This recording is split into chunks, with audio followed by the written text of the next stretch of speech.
poor people and people in rural areas to fight against COVID-19. Ministry of Agriculture, next slide please.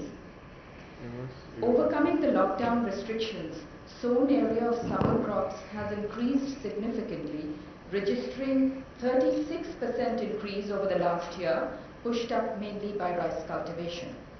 Farming operations in the field, harvesting and sowing, have been exempted from lockdown, but social distancing and social responsibility has to be maintained. Farming machinery, shops, custom hiring centers, services related to fertilizers and seeds, mandi operations for marketing have also been given concessions from lockdown to enable farming to proceed smoothly. At the Kharif conference recently held, 2020, food grain production target has been fixed at an ambitious 298 million tons. 298 million tons. Next slide, please. To help farmers sustain production, money has been disbursed under the PM Kisan Yojana and the PM Fasal Bima Yojana insurance claims have been disbursed. Pulses have been dispatched to states under the PM Garib Kalyan Yojana. Next.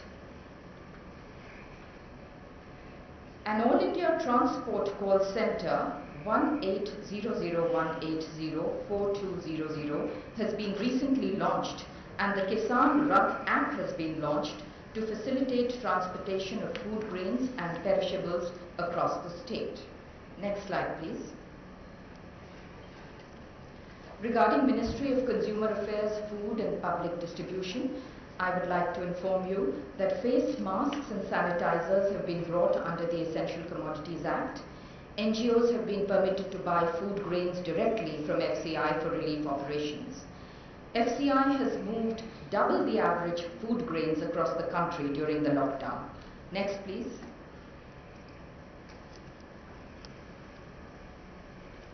Next. Ministries of Rural Development and Panchayati Raj, I would like to inform you that government has hiked the Manrega wages in the wake of COVID-19 pandemic. The average increase is ₹20. There has been a direct cash transfer to women under the Pradhan Mantri Jan Dhan Yojana account holders under PM Garib Kalyan package. The self-help group women have helped in this effort. The women self-help groups under the NRLM, the National Rural Livelihood Mission, are making protective face covers, sanitizers, soaps, and are running community kitchens in large numbers. Thank you. Thank you, Archana. Now, the Ministry of Home Affairs. गृह मंत्रालय की तरफ से update है। गृह मंत्रालय निरंतर lockdown measures के एनफोर्समेंट को मॉनिटर कर रहा है। जहां भी लॉकडाउन का उल्लंघन हो रहा है, वहां राज्य सरकारों के साथ संपर्क करके उचित कार्यवाही की जा रही है। कल गृह मंत्रालय ने एक बार फिर सभी राज्यों और केंद्र शासित प्रदेशों को पत्र लिखकर राज्यों का ध्यान इस बात पर आकृष्ट किया है कि आपदा प्रबंधन अधिनियम के अंतर्गत जो दिशा निर्देश जारी किए गए हैं, उनमें स्पष्ट रूप से लिखा गया है कि राज्य सरकारें इन दिशा निर्देशों का सख्ती से अनुपालन करेंगी। अपने लोकल एरियाज की आवश्यकता अनुसार वे ज्यादा सख्त कदम उठा सकती हैं, परंतु दिशा निर्देशों को डाइल्यूट नहीं कर सकती, कमजोर नहीं कर सकती। गृह मंत्रालय ने उनका ध्यान माननीय सर्वोच्च न्यायालय के 31 मार्च 2020 के आदेश में की गई टिप्पणी की ओर भी आकृष्ट किया है कि सभी राज्य सरकारें, सार्वजनिक प्राधिकारी और देश के नागरिक ईमानदारी और निष्ठा से सार्वजनिक सुरक्षा के हित में भारत सरकार द्वारा जारी किए गए निर्देशों और आदेशों का पालन लेटर और स्पिरिट में करें। यह पत्र इसलिए आवश्यक हो गया था क्योंकि कुछ राज्यों में उन गतिविधियों को भी इजाजत दी जा रही थी जिनकी गृह मंत्रालय द्वारा जारी किए गए दिशा निर्देशों के अंतर्गत अनुमति नहीं है। गृह मंत्रालय ने कल पत्र लिखकर केरल सरकार द्वारा जारी संशोधित दिशा निर्देशों पर भी अपनी चिंता व्यक्त की है। कुछ गतिविधियों की अनुमति दी गई है उनके द्वारा, जो आपदा प्रबंधन अधिनियम 2005 के तहत गृह मंत्रालय द्वारा जारी आदेशों का उल्लंघन है और लॉकडाउन नियमों को भी क्षीण कर रहा है। उनसे अनुरोध किया गया है कि राष्ट्रीय लॉकडाउन नियमों का अनुपालन सुनिश्चित करें। कुछ जिलों में भी लॉकडाउन नियमों के उल्लंघन के कुछ मामले सामने आए हैं, जो स्वास्थ्य के लिए गंभीर खतरा पैदा कर सकते हैं। कुछ जिलों में कोविड-19 के संक्रमण की स्थिति गंभीर है या गंभीर होती जा रही है, जैसे राजस्थान में जयपुर, मध्य प्रदेश में इंदौर, महाराष्ट्र में मुंबई और पुणे, पश्चिम बंगाल में कोलकाता, हावड़ा, 24 परगना नॉर्थ, मेदिनीपुर ईस्ट, दार्जिलिंग, जलपाईगुड़ी और कालिम्पोंग। इन चारों राज्यों के प्रभावित जिलों का ऑन द स्पॉट आंकलन करने के लिए आपदा प्रबंधन अधिनियम 2005 के अंतर्गत गृह मंत्रालय ने 6 इंटर मिनिस्टीरियल सेंट्रल टीमों का गठन किया है। ये टीमें अपने निर्धारित स्थान पर पहुंच चुकी हैं। इन टीमों का भारत सरकार के एडिशनल सेक्रेटरी के स्तर के अधिकारी लीड कर रहे हैं। प्रत्येक टीम में 6 सदस्य हैं, जिनमें एक सीनियर पब्लिक हेल्थ स्पेशलिस्ट तथा नेशनल डिजास्टर मैनेजमेंट अथॉरिटी के एक सीनियर अधिकारी भी शामिल हैं। इस प्रकार गृह मंत्रालय का यह प्रयास है कि उपलब्ध एक्सपर्टीज को जितना मुमकिन हो सके उतना राज्यों के साथ साझा करें, जिससे कि लोक हित में सबकी मदद हो सके। ये टीमें हॉटस्पॉट एरियाज, हेल्थ और मेडिकल इंफ्रास्ट्रक्चर के प्रबंधन और आपदा प्रबंधन के मुद्दों पर राज्य सरकारों का सहयोग करेंगी तथा लॉकडाउन नियमों के अनुपालन के अलावा आवश्यक वस्तुओं की आपूर्ति, सोशल डिस्टेंसिंग के अनुपालन, स्वास्थ्य सुविधाएं, स्वास्थ्य कर्मियों की सुरक्षा, गरीब एवं श्रमिकों के लिए राहत शिविरों की स्थिति आदि पर अपनी रिपोर्ट देंगी। आशा है इन कदमों के साथ हम मिलकर कोविड-19 के खिलाफ अपनी मुहिम में सफल होंगे। धन्यवाद। धन्यवाद। Health ministry representative please. अब तक टोटल 2546 लोग क्योर हो चुके हैं, जो कि हमारी ओवरऑल क्योर परसेंटेज को 14.75% तक लेके जाता है। कल से एडिशनल कंफर्म केसेस देश में 1553 आए हैं, which takes the total number of confirmed cases in the country to 17,265. Last 24 hours में 36 न्यू डेथ्स भी रिपोर्ट हुई हैं। माननीय स्वास्थ्य मंत्री जी ने कोविड-19 मैनेजमेंट की तैयारियों की समीक्षा के तहत कल Rajiv Gandhi super speciality hospital का दौरा भी किया। उन्होंने फ्रंटलाइन वर्कर्स के एफर्ट की तारीफ की, कहा कि आज जो हमारा इंक्रीज रिकवरी रेट आ रहा है वह हमारी क्वालिटी ऑफ केयर को रिफ्लेक्ट करता है। उन्होंने कहा कि लॉकडाउन 2.0 के दौरान लाइफ में डिसिप्लिन लाने से हम लोग रिच डिविडेंड्स पा सकते हैं, जिससे हमें कोविड की लड़ाई जीतने में सफलता मिलेगी। G20 एक इंटरनेशनल फोरम है जिसमें 19 देश और यूरोपियन यूनियन के नेशन मेंबर्स फाइनेंशियल इश्यूज के साथ साथ सोशियो इकोनॉमिक इश्यूज पर भी डिस्कस करते हैं। G20 के मेंबर नेशंस वर्ल्ड का 80% इकोनॉमिक आउटपुट, ग्लोबल पॉपुलेशन 2/3 और 3/4 जो इंटरनेशनल ट्रेड है उसको रिप्रेजेंट करते हैं। उस G20 के स्वास्थ्य मंत्रियों की कल एक वीडियो कॉन्फ्रेंस के द्वारा मीटिंग हुई, जिसमें कोरोना वायरस से निपटने के लिए कोऑपरेशन और कोलैबोरेशन के इशू पर डेलिब्रेट किया गया। माननीय मंत्री जी ने इन टेस्टिंग टाइम्स के दौरान सभी मेंबर स्टेट्स के साथ मिलकर काम करने के लिए भारत के कमिटमेंट को जाहिर किया। उन्होंने कहा कि भारत G20 के देशों के साथ मिलकर वैक्सीन डेवलपमेंट और ड्रग डेवलपमेंट पर काम करना चाहेगा। इसके साथ ही गवर्नमेंट ऑफिसेज के कामकाज के लिए स्वास्थ्य मंत्रालय ने अधिकारियों को एक गाइडलाइंस के द्वारा वायरस के स्प्रेड को रोकने में संबंधित प्रिकॉशनरी मेजर की सलाह दी है, जिसमें बताया गया है कि officials reusable cloth face cover use करें, डिसइंफेक्शन प्रोटोकॉल का स्ट्रिक्ट फॉलो करें, फ्रीक्वेंटली सोप या पानी से हाथ धोएं या फिर हैंड रब या सैनिटाइजर को यूज करें और ऑफिशियल्स एक दूसरे के बीच में एडिक्वेट डिस्टेंस मेंटेन करें। साथ ही किसी भी जगह पर 5 से अधिक लोगों की गैदरिंग को अवॉइड करना है। डबलिंग रेट ऑफ केसेस, जिसका मतलब है कि कितने दिनों में टोटल केस काउंट डबल हो रहा है, उसको हम अलग अलग इंटरवल्स पर कैलकुलेट करते हैं और जिसके तहत हमने पिछले 7 दिनों के डबलिंग रेट के बेसिस पे जब कैलकुलेट किया तो देखा कि इंडिया का डबलिंग रेट लॉकडाउन से पहले जो 3.4 था, अब वह इंप्रूव होकर 7.5 हो चुका है।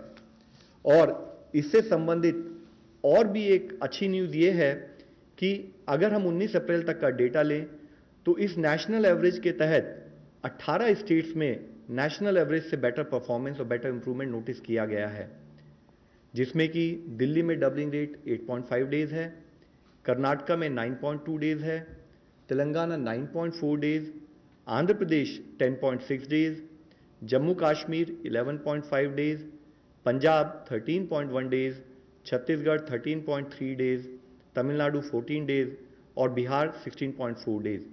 ये जितने राज्य हैं यहाँ पर 20 से कम करीब डबलिंग रेट नोटिस किया गया। इसके साथ ही कुछ राज्यों में 20 से 30 के दिनों में भी डबलिंग रेट नोटिस किया गया, जो उनकी परफॉर्मेंस को दर्शाता है, जिसमें अंडमान निकोबार 20.1 है, Haryana 21 days, Himachal Pradesh 24.5 days, Chandigarh 25.4 days, Assam 25.8 days, Uttarakhand 26.6 days, Ladakh 26.6 days.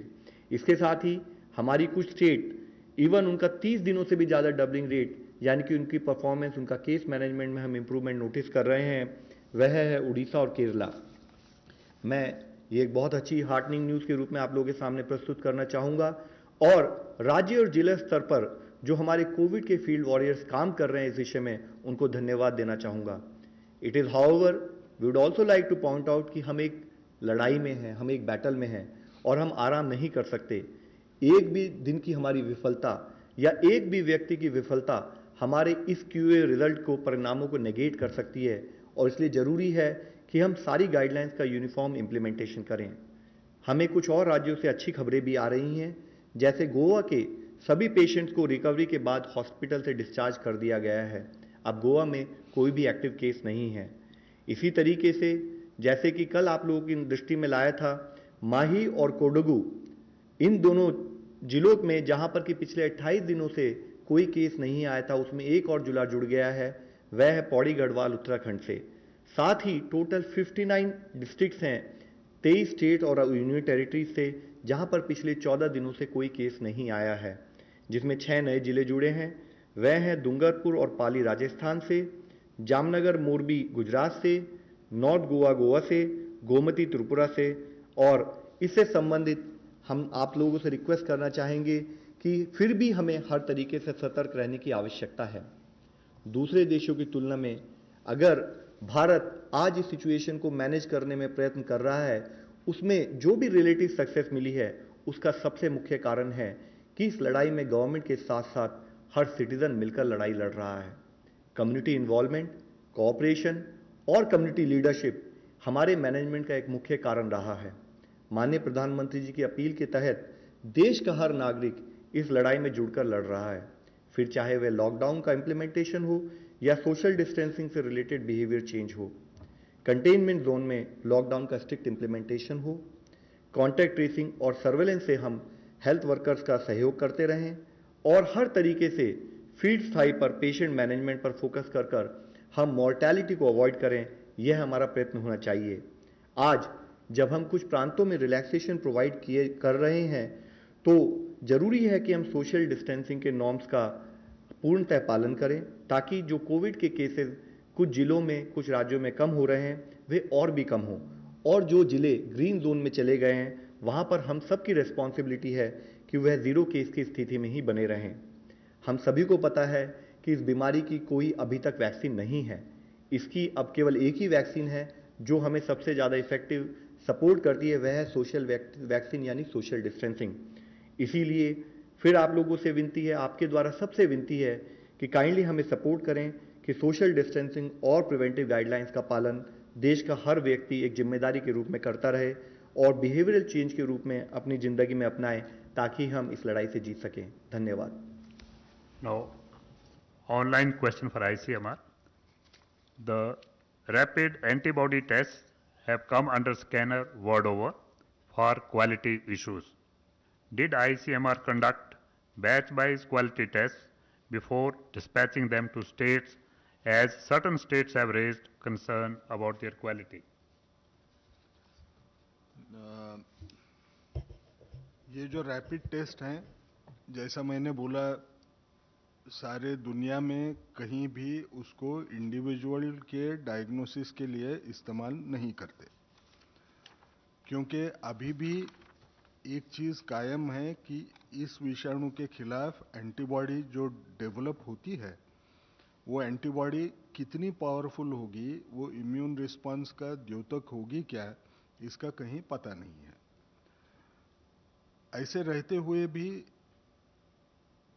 इसका इस्तेमाल सर्वेलेंस पर्पस के लिए हो सकता है, क्योंकि सर्वेलेंस में मैंने जैसे पहले एक बार बताया था, मैं अगर ये बताना चाहता हूँ कि 5%, समझ लीजिए कहीं सर्वे किया, 5% लोगों को बीमारी थी, वो अगर 4.5 भी आई और वो कंसिस्टेंट एरर, उसी ढंग से वही टेस्ट आप इस्तेमाल कर रहे हैं, उसी से भी उतनी 4.5 4.3 भी आई, कंसिस्टेंट रही वो एरर, तो उसमें एपिडेमियोलॉजिक सर्वेज में जहां हम ट्रेंड मॉनिटर कर रहे हैं, उसमें ज़्यादा फर्क नहीं पड़ता है, क्योंकि वो गिनती ही कम करता है।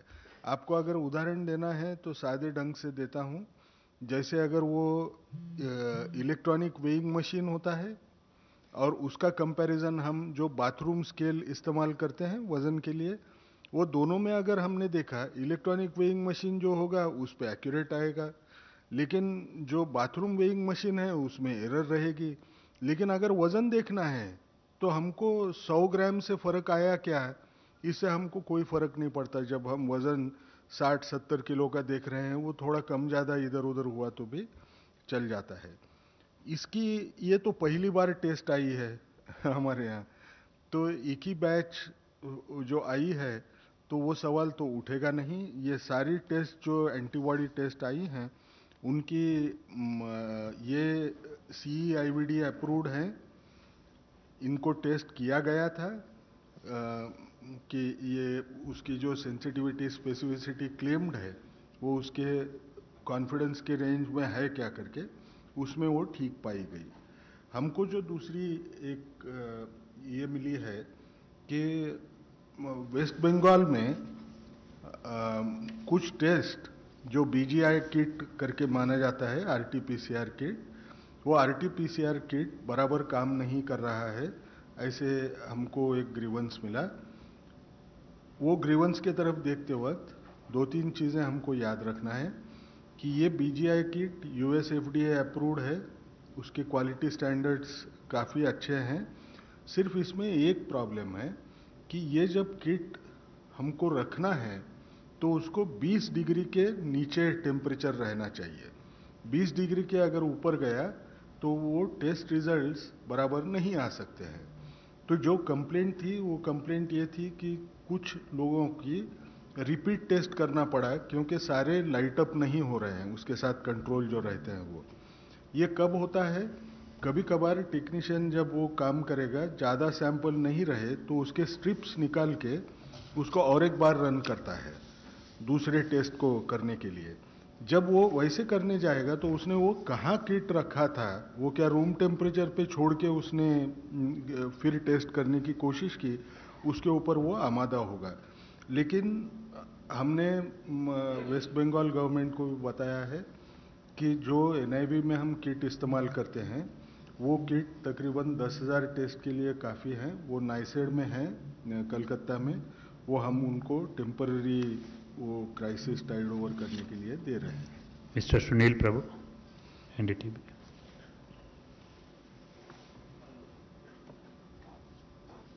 Hello. To the MHA, there has been some negative reactions from states like West Bengal about the spirit of federalism, about the ICMT teams which have been sent. I know the guidelines of the National Disaster Management Act and why you have sent those teams. But states have some certain misgivings, as well as the fact that you're using and not an order, but a direction which has been said in a Supreme Court judgment. There's a big difference. Even Supreme Court judges have pointed out that that cannot be seen as an order. It's only a direction. But you are saying you have said we see it as a direction. Whatever is being said, the observations should be read as directions. And to ICMR, what is the issue about the fact that asymptomatic people are turning positive? How do you respond to that? Asymptomatic people turning यानी positive आदमी asymptomatic दिखा, ऐसे आपको कहना है ना? Asymptomatic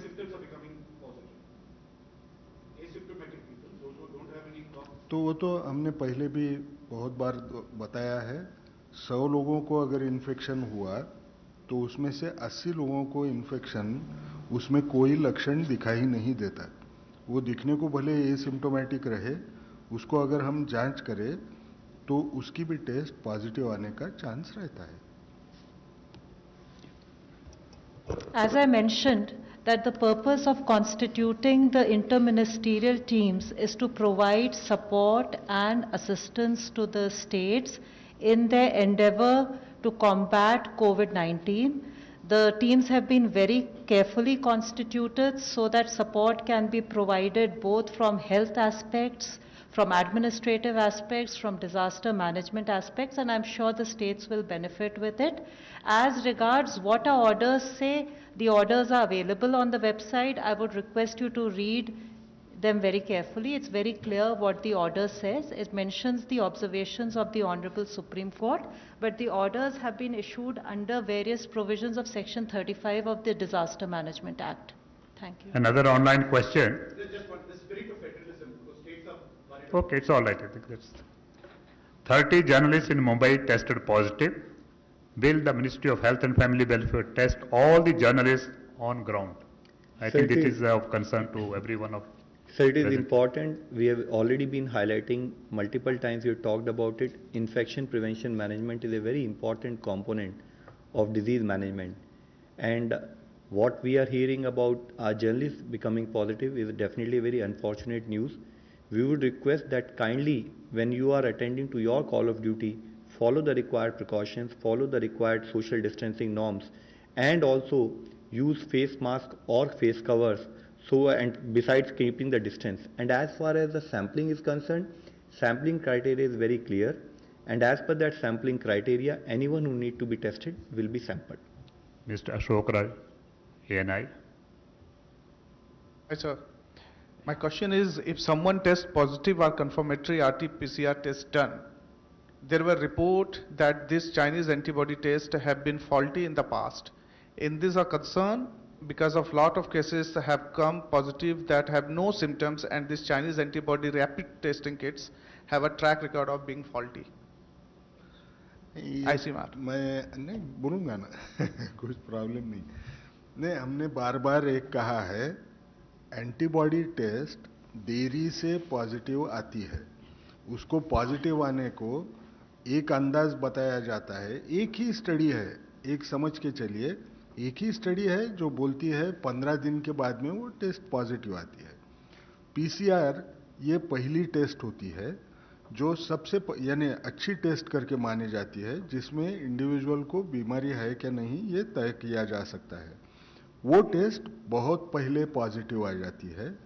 जब इंसान सिम्टोमेटिक रहे तो वो तो पक्का पॉजिटिव रहती है। अब ये जो डिस्कॉर्डेंस है, यानी पीसीआर पॉजिटिव आएगा लेकिन एंटीबॉडी तैयार होने को टाइम लगेगा, ये तो नेचुरल है, यानी ये बीमारी में दिखाई देता है। तो इस किस्म की डिस्कॉर्डेंस हमको दिखेगी। Vantika Ghosh, Indian Express.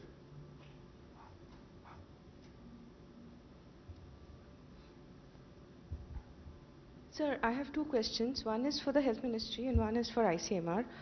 The MHA order, it says it is clear to the central government that the situation is especially serious in Kolkata, Howrah, Mednipur East, 24 Parganas North, Darjeeling, Kalimpong and Jalpaiguri districts in the state of West Bengal. So I would like to know what is the situation health-wise, what are the circumstances that necessitated this? And to ICMR, sir, if 80% of our cases are of all COVID cases are asymptomatic, then isn't it time that we revise the testing strategy and remove all those symptomatic, because except in hotspots, all the people and except for the asymptomatic contacts, you're testing everybody when they are symptomatic. So is it time to revise that strategy? Ma'am, we've been highlighting that when we identify which are the areas which are our areas of concern, there are primarily two major criteria. One is, in some places, if higher number of cases are noted. Second is also the fact where rate of growth of the cases or the doubling is high or the doubling rate is low. So these become our primary criteria to identify where we need to have effective intervention so as to ensure that those areas do not lead to larger number of cases further. Mr. Rajat, NewsX. हाँ, दे देता हूँ। एक चीज़ हमको समझना है, मैंने जैसे बोला कि RT-PCR टेस्ट ज़्यादातर इंसान सिम्टोमेटिक हुआ उस टाइम पे पॉजिटिव आती है। इंसान को सिम्टोमेटिक होने के लिए भी वक्त लगता है, ठीक है। इसका मायना क्या है, मैंने उसको जब मैं वो एसिम्टोमेटिक रहेगा उस टाइम पे ये टेस्ट का पॉजिटिव आने का चांस उतना ही कम होते जाएगा जितना वो इन्फेक्शन के कितना नज़दीक है उसके ऊपर वो रहेगा। अब रहा सवाल कि क्या इसकी वजह से, अब ये टेस्ट के लिमिटेशंस हैं। मैं जैसे बार बार एक कह रहा हूँ कि कुछ कुछ चीज़ें गिवन है, ये नई बीमारी है, ये बीमारी को समझने की जब लोग देख रहे हैं उस बीमारी की तरफ, उसी वक्त इंटरवेंशन भी करना, इतना ही तेज़ी से करना ये ज़रूरी बन रहा है। जो है उसको समझ के जितना कर सकते हैं उतना कर रहे हैं। रहा सवाल अभी इस हमने गाइडलाइंस बदलना चाहिए क्या। जैसे मैंने बोला, जितने आप इन्फेक्शन के टाइम पॉइंट के नज़दीक जाएंगे उतना ये टेस्ट पॉजिटिव आने का चांस और कम होते जाएगा। सिम्टम्स जब रहते हैं उस वक्त ये टेस्ट पॉजिटिव आती है। इसका मतलब उसकी कॉस्ट इफेक्टिवनेस या रिस्क बेस्ड अप्रोच, इसमें हमको यील्ड कम होते जाएगी। इसको अभी बदलना चाहिए क्या, ये सोचना भी शायद अभी मैं बोल नहीं पाऊंगा। क्या मैं ऐड करना चाहूँगा इस विषय में। जैसे कि डॉक्टर साहब ने बताया है, एक्चुअली अराउंड 80% केसेस या तो एसिम्टोमेटिक या माइल्ड सिम्टम्स के साथ पाए जाते हैं। जो वर्ल्ड वाइड हम लोगों ने इसको एनालिसिस किया है, अराउंड 15% केसेस हैं जो सीवियर केसेस में कन्वर्ट होते हैं, जिनको हो सकता है कि ऑक्सीजन सपोर्ट की ज़रूरत पड़े, और 5% केसेस जो होते हैं वो क्रिटिकल केसेस में कन्वर्ट होने के चांसेस होते हैं। तो जो हमारा टेस्टिंग क्राइटेरिया है वो काफ़ी डिटेल्ड है। अगर आप देखें उसमें सिम्टोमेटिक कॉन्टैक्ट्स जो कि लैब कन्फर्म केसेस के या हेल्थ केयर वर्कर्स हैं जो सिम्टोमेटिक हैं, और साथ में एसिम्टोमेटिक अगर वो डायरेक्ट या हाई रिस्क कॉन्टैक्ट होते हैं किसी कन्फर्म केस के, उन दोनों का भी प्रोविज़न किया गया है। तो अभी जो हमारा testing criteria, it takes into account the point आपने मेंशन किया है, और साथ में ये हमारे जो सैम्पलिंग क्राइटेरिया है वो सीवियर एक्यूट रेस्पिरेटरी इलनेस पर भी फोकस करते हुए भी उनकी भी टेस्टिंग करता है। मैं ही भूल गया ये बात, लेकिन हाई रिस्क एरिया में हमने even ILI, influenza like illness, यानी एकदम माइनर इलनेस को भी जांच करने के लिए रखा है। अब इससे आगे कहाँ तक जा सकते हैं ये तो टाइम बताएगा, जैसे बीमारी या टेस्ट सुधरेगी। Last question, mister Madhurendra, news nation.